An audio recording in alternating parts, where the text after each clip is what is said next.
हाँ, तो आज का टॉपिक है गुरुत्वाकर्षण। गुरुत्वाकर्षण यहीं से स्टार्ट होता है कि न्यूटन ने बताया कि पृथ्वी जो है वो सभी वस्तुओं को अपनी ओर आकर्षित करती है। पृथ्वी के इसी गुणों को हम क्या कहते हैं? गुरुत्वाकर्षण कहते हैं। ठीक है, कोई भी वस्तुएं आप ऊपर की ओर फेंको, कुछ भी वस्तु ऊपर की ओर फेंको तो वापस नीचे आ जाती है। कारण क्या है? कि पृथ्वी वस्तुओं को अपनी ओर आकर्षित करती है। यही गुण क्या कहलाता है? गुरुत्वाकर्षण। पृथ्वी ही नहीं, हर एक पिंड अन्य पिंडों को अपनी ओर आकर्षित करता है। ये प्रभाव आप महसूस कर सकते हो लेकिन दिखाई नहीं देता है। कभी ऐसा नहीं होगा कि एक मिट्टी का टुकड़ा यहाँ रखा है, एक यहाँ रखा है, वो आकर्षित कर ले। वो आकर्षित नहीं कर पाएंगे। क्यों नहीं कर पाएंगे? इन सब का रीज़न मैं आपको आगे बताने वाला हूँ, है ना। तो ये गुरुत्वाकर्षण कहलाता है। तो इसका मतलब पृथ्वी वस्तुओं पे बल लगाती है और उस बल से अपनी ओर खींचती है। तो उस बल को अपन क्या बोलते हैं? गुरुत्वीय बल या गुरुत्वाकर्षण बल। तो वो बल कितना लगता है ये न्यूटन ने बताया। तो न्यूटन का गुरुत्वाकर्षण का नियम, यहाँ से स्टार्ट करें।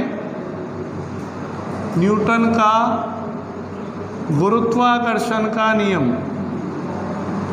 गुरुत्वाकर्षण का नियम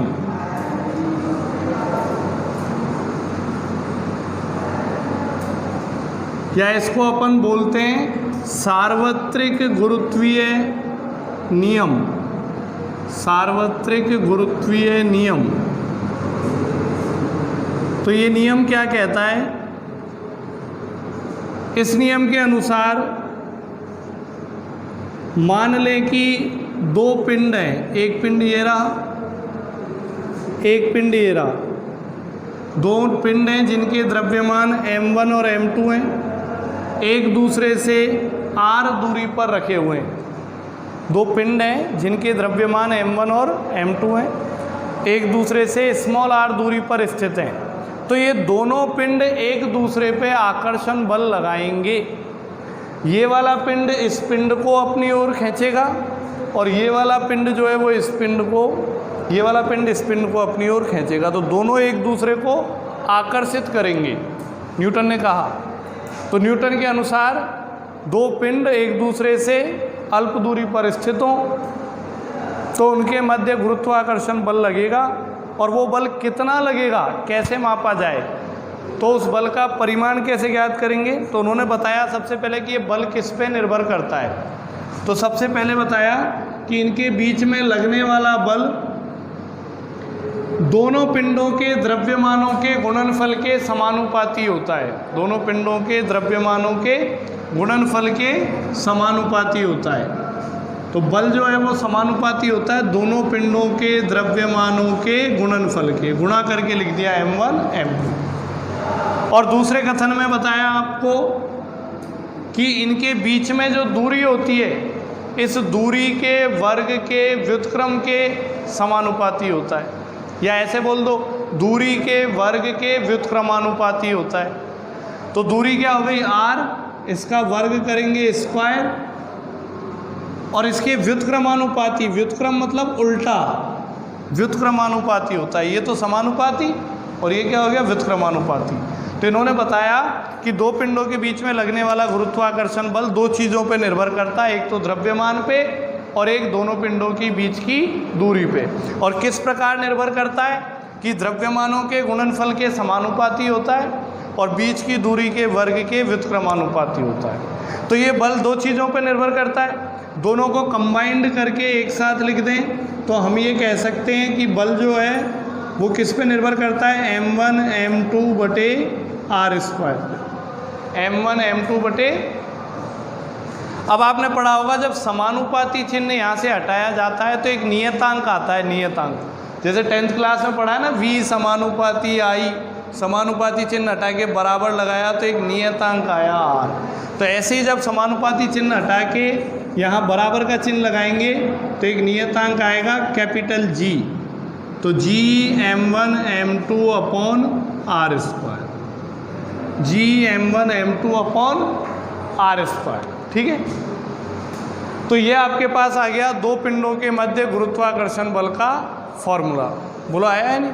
दो पिंडों के बीच में गुरुत्वाकर्षण बल का फॉर्मूला। क्लियर है?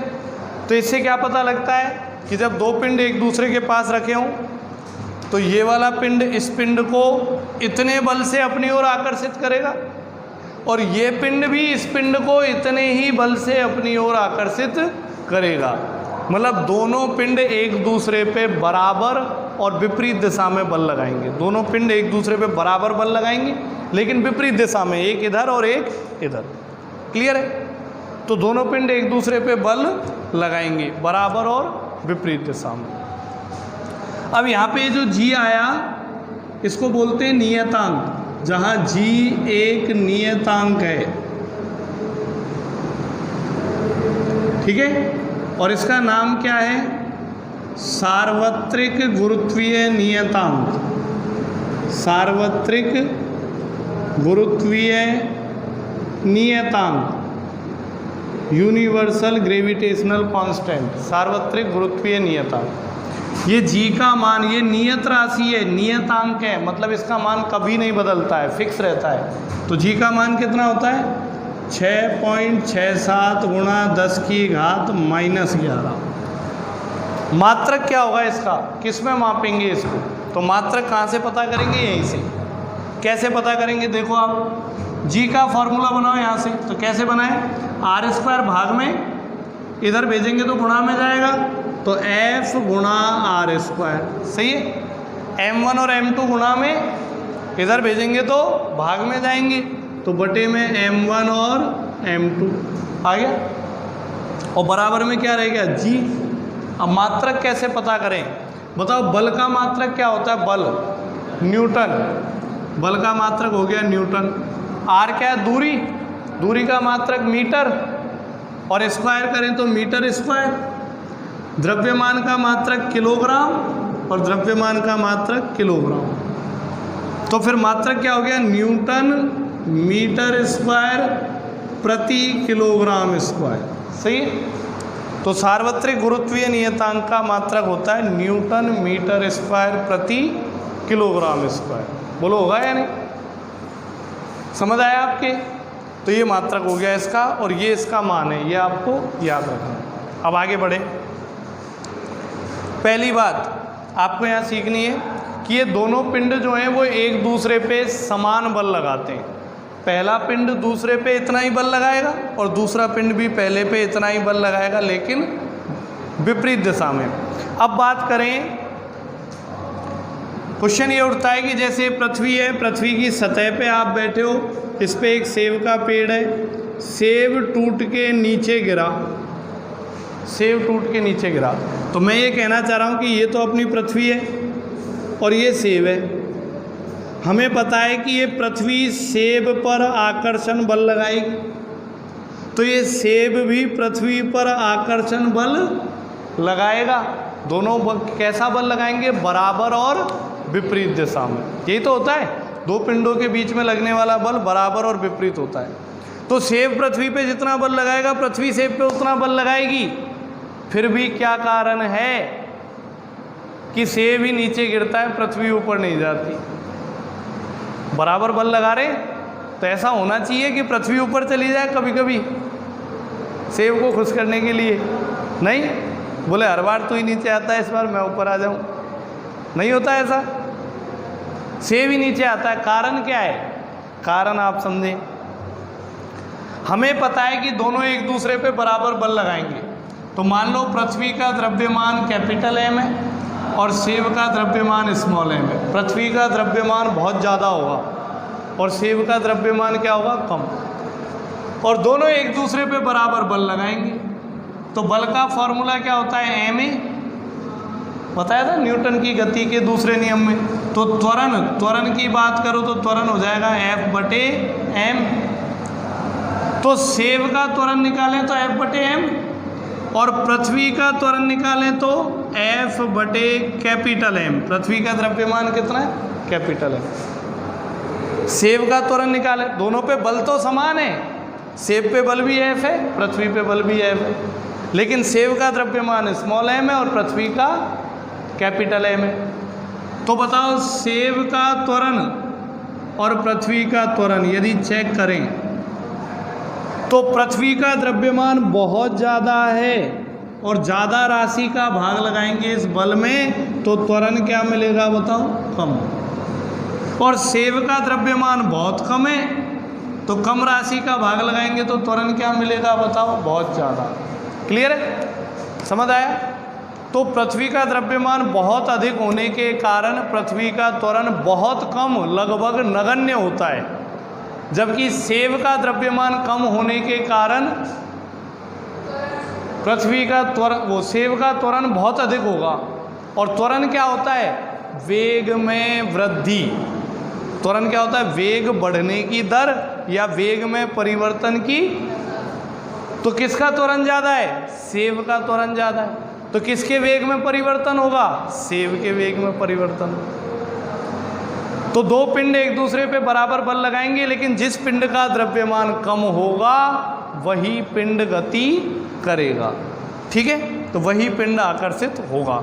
ये क्लियर हो गया यहाँ पे। आगे बढ़ते हैं। आगे देखो, अब आपने एक छोटी सी बात पढ़ी होगी, गुरुत्वीय त्वरण, नाम सुना होगा गुरुत्वीय त्वरण। तो गुरुत्वीय त्वरण क्या होता है ये समझना है अब आपको।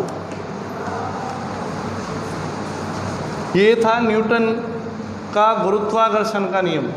अब गुरुत्वीय त्वरण क्या होता है ये देखना आप। अभी हमने बल पढ़ा F बराबर G m1 m2, या ऐसे समझो जैसे पृथ्वी है अपनी, पृथ्वी का द्रव्यमान है कैपिटल M। कितना द्रव्यमान है, और पृथ्वी की सतह पे यहाँ पे एक पिंड रखा हुआ है, इस पिंड का द्रव्यमान कितना है, स्मॉल m। मान ले कि पृथ्वी की त्रिज्या कितनी है बताओ, r। पृथ्वी की त्रिज्या कितनी मान ले, गोलाकार मानते हैं पृथ्वी को, तो पृथ्वी की त्रिज्या क्या ले लेते हैं अपन, r। ठीक है, अब देखो आप इन दोनों के बीच में कितना गुरुत्वाकर्षण बल लगेगा। तो गुरुत्वाकर्षण बल का फॉर्मूला क्या हो जाएगा, G m m upon r²। सही है क्या बताओ, अभी बताया फॉर्मूला, G m1 m2 बटे r²। m1 और m2 क्या होते हैं, दोनों पिंडों के द्रव्यमान, और r क्या होता है, दोनों पिंडों के बीच की दूरी। तो बीच की दूरी देखो, इस पे ये पिंड तो यहाँ है और ये बड़ा पिंड है, तो दूरी हमेशा कहाँ से नापेंगे, केंद्र से। कहाँ से नापेंगे बताओ, केंद्र से। तो दोनों पिंडों के बीच की दूरी कितनी हो गई बताओ, कैपिटल R। तो बल हो गया G m m अपॉन। ठीक है, अब देखो आप बल का एक और फॉर्मूला पढ़ा है आपने, ma। क्या पढ़ा है बताओ, ma पढ़ा है ना। तो इसमें बताओ कौन सी वस्तु गति करेगी, पृथ्वी या पृथ्वी की सतह पर रखी हुई वस्तु। जब आकर्षण बल लगे तो ये वस्तु ही तो गति करेगी m, क्योंकि इसका द्रव्यमान क्या है बताओ, कम। अभी बताया था, जिस वस्तु का द्रव्यमान कम होगा वो गतिमान होगा, उस पर आकर्षण बल का अनुभव होगा, तो ये गति करेगी। तो जब अपन बल का फॉर्मूला लगाएं ma, तो ma में कौन सी वस्तु का द्रव्यमान लेंगे, कम द्रव्यमान वाली वस्तु का। समझ रहे हो क्यों लेंगे, क्योंकि गति कौन करेगी, कम द्रव्यमान वाली वस्तु। बल किस पे लगेगा, बल का प्रभाव किस पे दिखेगा, कम द्रव्यमान वाली वस्तु पे। तो फॉर्मूला लगाएं ma, द्रव्यमान गुणा त्वरण। तो त्वरण किस में उत्पन्न हुआ, कम द्रव्यमान वाली वस्तु। तो कम द्रव्यमान वाली वस्तु कौन सी है, स्मॉल m, और इसका त्वरण मान लें a, तो बल कितना हो जाएगा बताओ, ma। बोलो होगा या नहीं। और इधर लिख दिया G m m upon r²। m से m कैंसिल हो गया, तो a बराबर आ गया G m अपॉन r²। आया, ये त्वरण आ गया। तो ये त्वरण किसके कारण रहा, पृथ्वी के आकर्षण बल के कारण। और पृथ्वी के आकर्षण बल को बोलते हैं गुरुत्वाकर्षण बल। तो ये त्वरण गुरुत्वाकर्षण बल के कारण रहा। तो इसी त्वरण को अपन क्या कहते हैं बताओ, गुरुत्वीय त्वरण। इसी त्वरण को क्या कहते हैं, गुरुत्वीय त्वरण। तो इस त्वरण को गुरुत्वीय त्वरण कहते हैं। और गुरुत्वीय त्वरण को एक नए प्रतीक g से व्यक्त करते हैं। किससे व्यक्त करेंगे? g, स्मॉल g से। मतलब ये भी त्वरण है, ये भी त्वरण है, बस नाम बदल दिया पहचान बनाने के लिए कि ये त्वरण है और ये क्या है? गुरुत्वीय त्वरण g। आप पहचान जाओ। तो पृथ्वी की सतह पर ये वस्तु रखी थी, तो पृथ्वी की सतह पर गुरुत्वीय त्वरण का फॉर्मूला क्या होगा बताओ? Gm/r²। पृथ्वी की सतह पर गुरुत्वीय त्वरण कितना होगा? Gm/r²। यहाँ पे g क्या है? g सार्वत्रिक गुरुत्वीय नियतांक, m क्या है? कैपिटल M पृथ्वी का द्रव्यमान, और r क्या है? पृथ्वी की त्रिज्या। बोलो है या नहीं? अब आपको किसी को याद है गुरुत्वीय त्वरण का मान कितना होता है पृथ्वी की सतह पे? आपने पढ़ा है 9th क्लास में। गुरुत्वीय त्वरण का मान होता है 9.8 मीटर पर सेकंड स्क्वायर। पढ़ा है क्या? 9th क्लास में पढ़ा होगा आपने, है ना? तो गुरुत्वीय त्वरण का मान कितना होता है? 9.8 मीटर पर सेकंड स्क्वायर। कैसे होता है, कहाँ से आया, अभी पता लगाते हैं। देखो ये गुरुत्वीय त्वरण को हल करें, ये तो फॉर्मूला हो गया, अब इसमें हल करते हैं। बताओ g का मान बताओ। g अभी अभी बताया था थोड़ी देर पहले, 6.67 इंटू 10 की पावर -11। m क्या है? पृथ्वी का द्रव्यमान, कैपिटल M क्या है? तो बताओ कभी आपको मौका मिला हो और आपने पृथ्वी को तोल के देखा हो तो कितना द्रव्यमान आया बताओ? पता है? नहीं पता? ये लो, जिस पृथ्वी पर रहते हो उसका द्रव्यमान नहीं पता। चलो मैं बताता हूँ। पृथ्वी का द्रव्यमान बहुत कम है, केवल इतना है 6 × 10⁻24 किलो। 6 × 10⁻24 किलो। ये आपको याद रखना है, जिस पृथ्वी पे आप रहते हो उसका द्रव्यमान कितना है? 6 × 10⁻24 किलो। अब सवाल ये उठता है किसने तोला होगा? इतना बड़ा तराजू लेके कौन गया होगा? किसने पृथ्वी के नीचे तराजू रखा होगा? और ले भी गया होगा तो वहाँ तो तराजू काम भी नहीं करता है, किसे तोला होगा? तो ये जो द्रव्यमान ज्ञात किया गया है ये गणनाओं के आधार पर किया गया है। आगे इसी चैप्टर में आएंगे आवर्तकाल के फॉर्मूले और ये। तो ये तो पता है ना कि पृथ्वी 24 घंटे में एक चक्कर पूरा करती है अपनी अक्ष पे, है ना?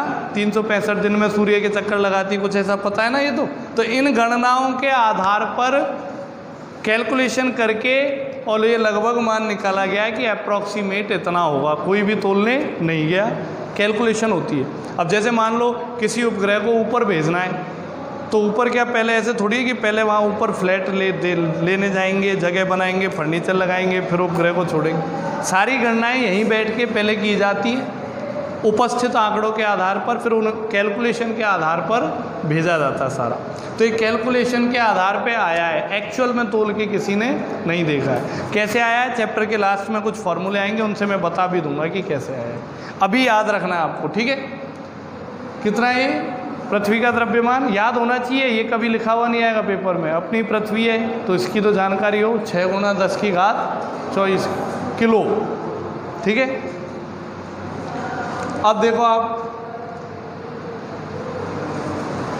पृथ्वी की त्रिज्या नापिए कभी। पृथ्वी की त्रिज्या कितनी है? पृथ्वी लगभग गोलाकार है तो उसकी त्रिज्या कितनी है? 3800। गड़बड़ है थोड़ा सा। पृथ्वी की त्रिज्या है 6400 किलोमीटर। कितनी है बताओ? 6400 kilometre. Mass of earth 6 × 10⁻24 kg और रेडियस ऑफ अर्थ त्रिज्या कितनी है? 6400 किलोमीटर। मतलब पृथ्वी के केंद्र पे खड़े हो जाओ आप और केंद्र से परिधि तक जाओगे तो कितना चलना पड़ेगा? 6400 किलोमीटर। 6400 किलोमीटर का मतलब ये मान के चलो कि 600 किलोमीटर चलने में लगभग 10 घंटे लगते हैं। तो लगातार 100 घंटे चलो एक बढ़िया वाली कार से 80 की स्पीड में, लगातार 100 घंटे चलो, तब आप पृथ्वी के केंद्र से और परिधि पर जा सकते हो। लेकिन आप ये दूरी तय नहीं कर सकते। क्यों नहीं कर सकते? क्योंकि पृथ्वी के केंद्र में कहाँ जाओगे? केंद्र कहाँ है? केंद्र तो नीचे है ज़मीन में अंदर, आप तो उसकी सतह पे ही तो रहते हो ऊपर, तो अपन केंद्र पे जा नहीं सकते। तो ये भी कैलकुलेशन के आधार पर ही निकाली गई है। इसको भी कोई ऐसा नहीं इंची टेप लेके गया हो बोले तू केंद्र पे पकड़ मैं इधर बैठा हूँ, ऐसा नहीं है। तो ये भी कैलकुलेशन के आधार पे लगभग 6400 किलोमीटर। ठीक है, तो किलोमीटर को आप मीटर में बदलें, सवाल हल करने के लिए इसको मीटर में बदलें तो 6400 गुणा 1000 मीटर, सही है। और इसको ऐसे लिख सकते हैं क्या, 64 गुणा 10 की घात 5 मीटर। चेक करो, 1 2 3 4 5 जीरो हो गई, तो 10 की घात 5। और देखो ऐसे भी लिख सकते हैं इसको, इसमें 10 का भाग लगा दें और यहाँ 10 से गुणा कर दें, कोई फ़र्क पड़ेगा क्या? 10 से गुणा 10 से भाग, तो ये हो जाएगा 6.4 गुणा 10 की घात 6 मीटर। तो इस रूप में ज़्यादा याद रखा जाता है। तो आपसे पूछा जाए पृथ्वी की त्रिज्या कितनी है, 6.4 गुणा 10 की घात 6 मीटर। ठीक है, तो पृथ्वी की त्रिज्या आप यहाँ रखेंगे 6.4 गुणा 10 की घात 6 मीटर, ये त्रिज्या रख दी। और त्रिज्या का स्क्वायर करेंगे आप, और स्क्वायर करके आप हल करो, तो इसको गुणा भाग करके जब हल करोगे तो आंसर कितना आएगा, 9.8 मीटर पर सेकेंड। कितना आएगा, 9.8 मीटर पर सेकेंड। करके बताऊं, बोलो कोई है ऐसा उम्मीदवार या कर लेगा? हैं, हल करके दिखाएं क्या, हो जाएगा? आपने तो 10 साल मेहनत की है, उस मेहनत के आधार पे इसको हल कर सकते हो। पिछले 10 साल में जो आपने सीखा है वो टैलेंट दिखाओ और हल करो, हो जाएगा ना ये हल। कैसे होगा, इसको इससे गुणा कर लो, पहले 10 की घातें अलग अलग कर लो। जैसे 6 से इसको गुणा करो, 6 सत्ते 42, 6 छिंग 36 और 4 40, 6 छिंग 36 और 4 40 हो गया। और 10 की घात कितनी हो जाएगी, ये 24 और 10 की घात -11 गुणा करते हैं तो घातें जुड़ जाती हैं। तो 24 में -11 जोड़े तो 10 की घात 13। नीचे हल करो, 6.4 का वर्ग करेंगे तो 6.4 गुणा 6.4 64 गुणा 64 कितना हो जाएगा,